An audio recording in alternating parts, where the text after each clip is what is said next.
Supreme court ने आंध्र प्रदेश के मुख्यमंत्री चंद्रबाबू नायडू को फटकार लगाते हुए कहा कि प्रयोगशाला की रिपोर्ट में अब यह स्पष्ट होता जा रहा है कि तिरुपति के लड्डुओं में जो घी इस्तेमाल हुआ था उसमें जानवर की चर्बी नहीं थी।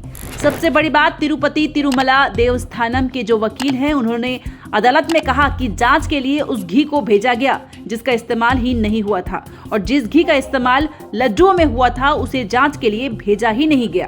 दोस्तों, याद है आपको भारतीय जनता पार्टी के नेताओं ने कितना बवाल किया था। देखिए भारतीय जनता पार्टी के आईटी सेल ने किस तरह की टिप्पणी की थी। याद है आपको रवि किशन, वह युवाओं से कह रहे थे कि शस्त्र उठाओ। याद है माधवी लता, यह बाकायदा ट्रेन में सफर करने लग गई थी और इस मुद्दे को बवाल कर रही थी। सबसे बड़ी बात, अंतिम लैब रिपोर्ट आए भी नहीं मगर मुख्यमंत्री चंद्रबाबू नायडू ने इस पर बवाल कर दिया और यही वजह है कि सुप्रीम कोर्ट ने यह कहा है कि भगवान को राजनीति में मत घसीटो। एक नहीं कम से कम 3 से 4 बार सुप्रीम कोर्ट ने आज कहा। सबसे पहले जस्टिस BR गवाई और जस्टिस KV विश्वनाथन की बेंच ने तिरुपति लड्डू विवाद मामले पर आज सुनवाई करते हुए आंध्र प्रदेश सरकार को फटकार लगाई। सुप्रीम कोर्ट ने कहा कि भगवान को राजनीति से दूर रखें। SIT रिपोर्ट आने से पहले ही प्रेस के पास क्यों गए? सुप्रीम कोर्ट ने राज्य के मुख्यमंत्री से कहा कि आप संवैधानिक पद पर हैं, आपको SIT के निष्कर्ष का इंतजार करना चाहिए था। आगे और गौर कीजिए, सुप्रीम कोर्ट ने मामले की सुनवाई करते हुए कहा कि पहली नजर में हमारा विचार है कि जब मामले की जांच चल रही है तो उच्च संवैधानिक पदों पर बैठे लोगों को बयान नहीं देना चाहिए जो जनता की भावनाओं को प्रभावित करता है। सुप्रीम कोर्ट ने सॉलिसिटर जनरल तुषार मेहता से मदद मांगी है कि क्या राज्य सरकार की SIT काफी है या किसी और को नए सिरे से जांच करनी चाहिए। सुप्रीम कोर्ट अब इस मामले की सुनवाई 3 अक्टूबर को करेगा। दोस्तों, आज जज नाराज थे। जस्टिस विश्वनाथन ने कहा रिपोर्ट बिल्कुल भी स्पष्ट नहीं है। अगर आपने पहले ही जांच के आदेश दे दिए तो प्रेस में जाने की क्या जरूरत थी। रिपोर्ट जुलाई में आई, बयान सितंबर में आया। आंध्र प्रदेश के मुख्यमंत्री पर सुप्रीम कोर्ट ने सवाल उठाते हुए कहा कि इस मामले में प्रेस में क्यों गए। हम उम्मीद करते हैं कि ईश्वर को राजनीति से दूर रखा जाएगा। रिपोर्ट साफ कहती है कि घी इस्तेमाल नहीं हुआ। दोस्तों, मैं आपको बतलाना चाहती हूँ कि जो एडवोकेट है सिद्धार्थ लूथरा, तिरुपति तिरुमला देवस्थानम के वकील, उन्होंने क्या कहा है। दोस्तों, उन्होंने कहा कि जिस घी का इस्तेमाल लड्डुओं में हुआ था और जिन लड्डुओं को भक्तों ने खाया था वो घी आया था 4 जुलाई तक। अब इसका सैंपल जांच के लिए नहीं भेजा गया। जांच का सैंपल उस घी का भेजा गया जो पहले ही रिजेक्ट हो चुका था। सही सुना आपने, उस घी के सैंपल को जांच के लिए भेजा गया जिससे पहले ही खारिज कर दिया गया था। दोस्तों, लाइव ब्लॉग की रिपोर्ट क्या कहती है आपके स्क्रीन पर। खासतौर से दक्षिण भारत के जो मेरे श्रोता हैं, मेरे दर्शक हैं, इस बात को समझ पाएंगे। According to senior advocate Siddharth Luthra appearing for the Tirumala Tirupati Devasthanam, the ghee which was supplied in June until 4 July supplied by the same supplier were not sent to analysis. However, it was the ghee which was received on 2 tankers each on 6th and 12th July, which were sent to NDDB. It is submitted in all the 4 samples. The ghee was found to be adult. It submitted the ghee in the sample supplied in June until for July were used in the production of laddus. साफ तौर पर दिख रहा है दोस्तों किस तरह के खेल किया जा रहा है। इस सोच के जरिए हर गुजरते दिन के साथ आपको भड़काया जा रहा है। आपको यह बताया जा रहा है कि साहब आपका अस्तित्व खतरे में है।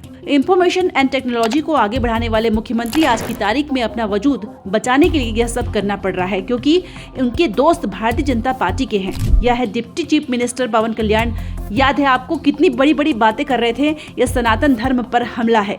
यह आंध्र प्रदेश के मुख्यमंत्री आदित्यनाथ बन रहे थे और यह वही व्यक्ति है जो जिनका एक बयान सामने आया था। वो बयान क्या था? शायद 2017-18 का कुछ पहले का बयान है जिसमें पवन कल्याण यह कह रहे थे कि बीफ खाने में कोई गुनाह नहीं है। अगर यही बात है तो 2002 के गुजरात के दंगे शाकाहारी लोगों ने करवाया, यानी कि वेजिटेरियन फूड खाने वाले लोगों ने 2002 में दंगे कराए। ये पवन कल्याण के शब्द थे और आज की तारीख में सिर्फ इसलिए कि इस व्यक्ति को अपना वजूद बचाना है या वजूद बनाना है और चूंकि यह भारतीय जनता पार्टी की सोहबत में है। प्रधानमंत्री ने इस पर भी एक टिप्पणी नहीं की। हालांकि प्रधानमंत्री को कौन रोक सकता है? गलत बयानी करने से, झूठ बोलने से कोई रोक नहीं सकता, मगर उन्होंने कुछ नहीं कहा। तो क्या यह एक ऐसी साजिश थी जिसका मकसद हरियाणा था, यह कहा जाए जम्मू था? उसका मकसद क्या था? यही वजह है कि प्रधानमंत्री चुप थे। उन्हें इस बात की आशंका थी कि कल को या हो सकता है बहुत ही जल्दी दूध का दूध और पानी का पानी हो जाए, घी का घी और लड्डू का लड्डू हो जाए। क्या इसलिए प्रधानमंत्री खामोश थे और यह व्यक्ति रवि किशन आपको कह रहा था कि मटन का इस्तेमाल हुआ था, शास्त्र के साथ शस्त्र भी उठाए। ये बात अलग है कि उनके बच्चे विदेशों में पढ़ते हैं। सुनिए इन्होंने क्या कहा था। शस्त्र भी चाहिए शास्त्र के साथ।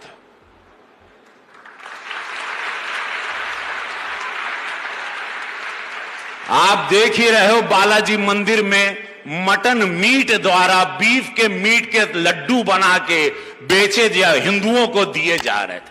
क्या हो रहा है हिंदुओं के साथ, ये सोचना चाहिए। मंदिर जो चला रहे थे जो हिंदू नहीं थे, और ये विषय आज पूरे विश्व में चर्चित है कि बीफ का मटन दिया जा रहा था लड्डू में। तो अब समय आ गया है कि शस्त्र और शास्त्र ओकरे साथ चले के हो। यह समय बा, यह पूज्य महाराज जी सिखावा ना। अगर ये बुलडोजर कहा ना तो इसके अंदर बहुत सारी बातें हैं। दोस्तों, आज बहुत जरूरी हो जाता है कि सुप्रीम कोर्ट ने जिस तरह से मुख्यमंत्री चंद्रबाबू नायडू को फटकार लगाई, उसके एक एक शब्द पर हम गौर करें।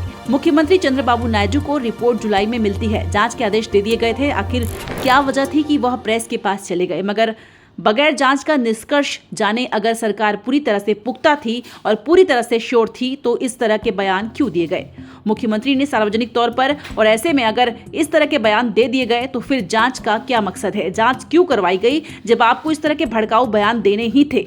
जिस घी के बारे में बात किया जा रहा है कि इसमें जानवर की चर्बी का इस्तेमाल हुआ था, वह प्रसाद में इस्तेमाल ही नहीं हुआ है। ये सुप्रीम कोर्ट कह रहा है। दोस्तों आगे देखिए, सीधा सा सवाल है, भाई लड्डू में जानवर की चर्बी का इस्तेमाल हुआ, इसको लेकर पुख्ता सबूत क्या है? अजीबोगरीब बात है ना दोस्तों, जब भी चुनाव आते हैं कोई ना कोई ऐसा ही भड़काऊ मुद्दा शुरू हो जाता है। कभी हिजाब का मुद्दा, उसे ज्वलंत कर दिया जाता है, तो कभी प्रसाद का मुद्दा। हर चुनाव के दौरान इस तरह से किसी न किसी झूठ को खड़ा किया जाता है एक टूल किट के जरिए। याद कीजिए दोस्तों, कांग्रेस का घोषणा पत्र आ जाता है और पूरे चुनाव में चलाया जाता है, और ये झूठ खुद प्रधानमंत्री कहते हैं कि आपकी संपत्ति घुसपैठियों को दे दी जाएगी, ज्यादा बच्चा पैदा करने वालों को दे दिया जाएगा। अगर आपके पास 2 भैंसे हैं तो एक भैंसे जो हैं घुसपैठियों को या ज्यादा बच्चा पैदा करने वालों को दे दी जाएगी। इस तरह की बातें प्रधानमंत्री लगातार कर रहे थे। मैं फिर आपसे कहना चाहती हूं दोस्तों, अगर आप एक प्राउड हिंदू हैं, मैं भी हूं, मैं आपसे सवाल पूछना चाहती हूं कि यह क्या सोच है जो आपको नफरत करनी सिखाती है? क्योंकि धर्म तो ये नहीं सिखाता है। सर्वधर्म संभाव, वसुदैव कुटुंबकम, यह लिखा हुआ है भाई हमारे धर्म में। हमारे धर्म की शिक्षा में अगर आपको आपके धर्म का परचम बुलंद करना है तो किसने सिखाया आपको इस तरह से जहर उगलना? समझ जाइए, अब भी वक्त है उन्हें तो वोट बटोर है, और हर गुजरते दिन के साथ वो एक्सपोज हो रहे हैं। कोई मुगल नहीं आएंगे, कोई हिंदू खतरे में नहीं है। इस समाज का हर वह व्यक्ति खतरे में है जिसे इंसाफ नहीं मिलेगा, चाहे वह हिंदू हो, मुस्लिम हो, दलित हो, अति पिछड़ा हो, ब्राह्मण हो, क्षत्रिय हो, मुसलमान हो, कोई भी हो। अगर हमारी न्याय व्यवस्था दुरुस्त नहीं है तो किसी को इंसाफ नहीं मिलने वाला है। न्याय हमेशा से ही इंसान के खिलाफ रहा है, इस बात पर भी गौर जरूर कीजिएगा।